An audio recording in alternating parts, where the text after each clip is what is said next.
suena el nombre John F. Kennedy? Claro que sí, como a medio mundo, pero estoy casi seguro que al menos la mitad de ustedes solo sabe de este presidente por su tan misterioso caso. Hoy, en Misteriosos, te contamos la historia de las teorías más relevantes detrás del disparo que terminó con la vida del presidente.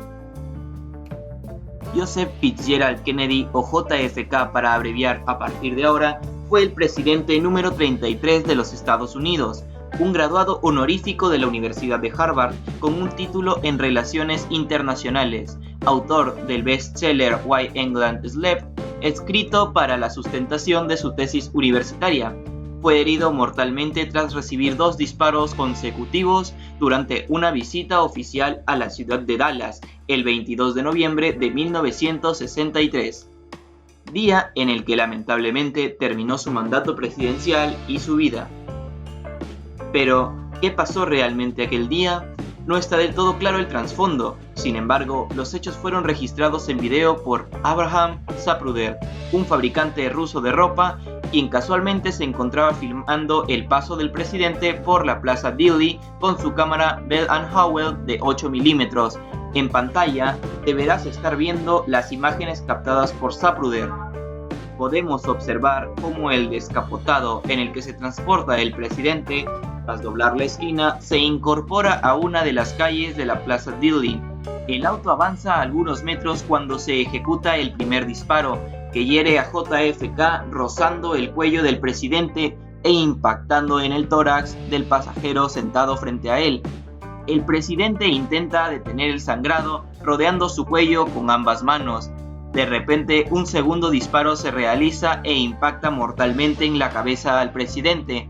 La primera dama entra en desesperación e intenta descender del auto por la parte posterior, a la par que un agente de seguridad le indica que se tranquilice, o al menos esto se intuye. El auto acelera y se pierde de la toma, dirigiéndose al hospital. Evidentemente, el presidente había fallecido. Mientras se trasladaba al presidente al hospital a las 12:31, el policía Marion Baker ingresa al almacén de libros de Texas, pues oyó que el disparo provenía de ese lugar. Es allí donde se encuentra cara a cara con el gerente del lugar, Roy Truly. El policía le dice que quiere llegar al tercer piso, de donde afirmaba haber oído los disparos. Mr. Truly le comunica que debería de usar las escaleras, puesto que los ascensores de servicio no se encontraban operativos.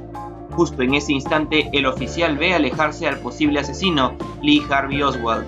Al intentar intervenirlo como sospechoso, Mr. Truly aboga por él, diciendo que es un trabajador del lugar y un conocido suyo. El policía lo deja ir, puesto que no tiene la suficiente evidencia para retenerlo.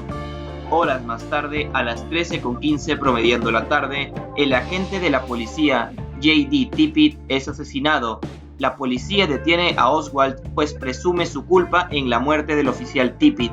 Esa misma tarde, la policía examina el cuarto desde donde presuntamente se había disparado la bala que mató al presidente, un cuarto en el tercer piso en el almacén de libros de Texas, en donde se encuentra el rifle responsable del homicidio. Es así que la policía encuentra las huellas de Oswald en el rifle y se le acusa formalmente del asesinato del presidente Kennedy ese mismo día. Oswald negó en todo momento ser culpable y afirmó que él era un chivo expiatorio de los verdaderos responsables. En otras palabras, Oswald era un seguro para garantizar la libertad de los responsables. Esto según sus propias declaraciones. Oswald se animaría a revelar quiénes eran los verdaderos culpables, vislumbrando una esperanza de libertad, probablemente durante el juicio, o eso se especulaba, pues al momento todo el mundo consideraba que Oswald era el culpable sin lugar a dudas. ¿Por qué? Oswald era claramente comunista y mostraba su rechazo a los Estados Unidos y a la gestión del presidente, además de mostrarse en contra de las políticas de Estados Unidos en contra de Cuba. De por sí, esto no sería suficiente motivo para establecer un juicio público y presumir que Oswald tendría los motivos suficientes para asesinar al presidente, pero sus presuntas tendencias esquizofrénicas y sus episodios de enfermedades mentales que lo habían aquejado a lo largo de su vida, ligadas a las tendencias marxistas y políticas que te mencioné anteriormente, pudieron desencadenar en Oswald una ira asesina en contra del presidente JFK. 2 días habían pasado desde de repente de entre la multitud emerge Jack Ruby, quien con un revólver en la mano se acerca a Oswald por el frente y desde una distancia mortal tira del gatillo, terminando con la vida del francotirador. Sin embargo, a todo el mundo nos resta la duda, ¿a quiénes habría acusado Oswald? ¿O esto era solamente un invento de su esquizofrenia? ¿Había una conspiración mayor detrás del asesinato de John F. Kennedy? Hoy exploraremos un poco estas teorías surgidas de la incertidumbre. Si bien Oswald era un tirador entrenado en la milicia, el paso del tiempo jugó en contra de su puntería y habilidad, llegando a tal punto que se le era imposible manejar un fusil de manera adecuada. Por sus errores dentro de las Fuerzas Armadas, se le prohibió el manejo de armas de fuego. Por lo extraño del caso, y que el presunto asesino fuera asesinado justo antes de declarar en un juicio, además de la víctima ser el presidente, se creó la Comisión Warren para investigar todo lo referente a este extraño caso. Las teorías conspirativas y demás parten de muchas inconsistencias al momento de armar el caso y en la presentación formal de este.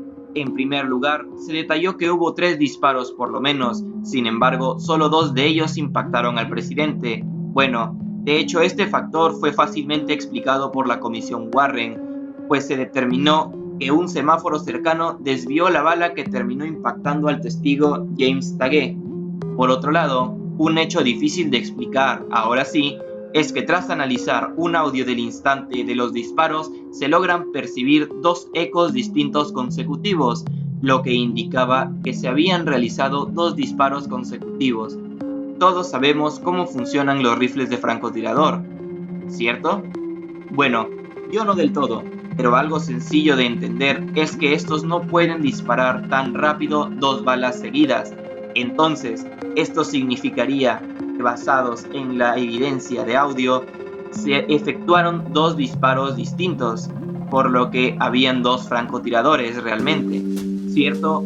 O por ejemplo, la confesión que dio Jack Ruby de por qué asesinó a Oswald. Ruby declaró hacerlo para ahorrarle el sufrimiento a la esposa de JFK, de ir a testificar al juicio, además de decir que era judío y que los judíos no tienen miedo, y por eso decidió tomarse la justicia por mano propia. Ruby declaró que no había nada planeado y que lo asesinó como una reacción instintiva al verlo. Algo sospechoso, ¿no creen?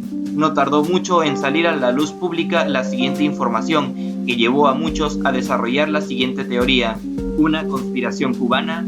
Bien, sucede que Ruby, como propietario de uno de los clubs nocturnos más famosos de la ciudad de Dallas, tenía nexos con mafias estadounidenses y cubanas, pero eso solamente es un dato suelto, algo que no aportaría nada para fortalecer la teoría de la conspiración cubana.